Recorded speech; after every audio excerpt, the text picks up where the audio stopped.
భారత్ పాకిస్తాన్ దేశాల మధ్య ఉద్రిక్తతలు తలెత్తిన వేళ కీలక పరిణామాలు చోటు చేసుకుంటున్నాయి. మన నేవీ చాలా అలర్టుగా ఉంది.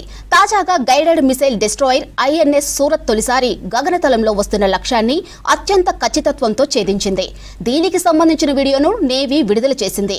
సీ స్కిమ్మింగ్ టార్గెట్ ను ఖచ్చితమైన సమన్వయంతో విజయవంతంగా ఛేదించినట్లు చెప్పింది.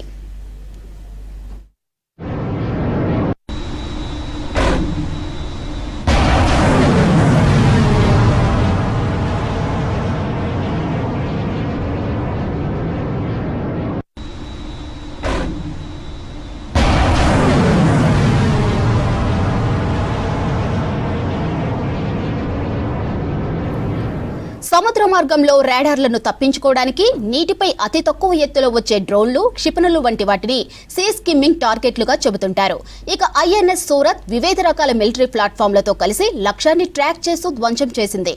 ఇక టార్గెట్ పైకి medium range surface to air missile ని వినియోగించారు.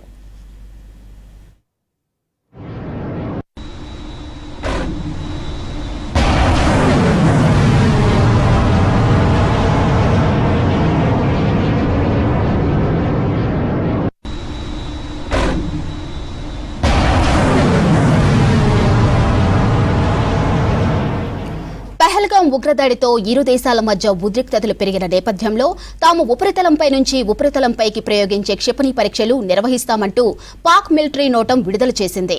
ఈ పరీక్షలు 24, 25వ తేదీల్లో చేపడతామంది.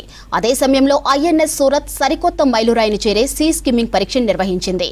వాస్తవానికి సర్ఫేస్ టు సర్ఫేస్ క్షిపణులపై ఎంఆర్ శామ్లు ప్రభావవంతంగా పనిచేస్తాయి.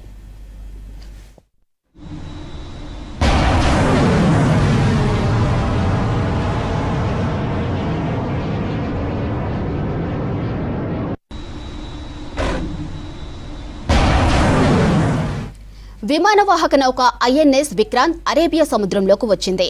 ఉపగ్రహ ఛాయాచిత్రాలు దీనిని ధృవీకరించాయి. ప్రస్తుతం కర్ణాటకలో కర్వార్ పోర్ట్ సమీపంలో ఇది గస్తీ కాస్తుంది.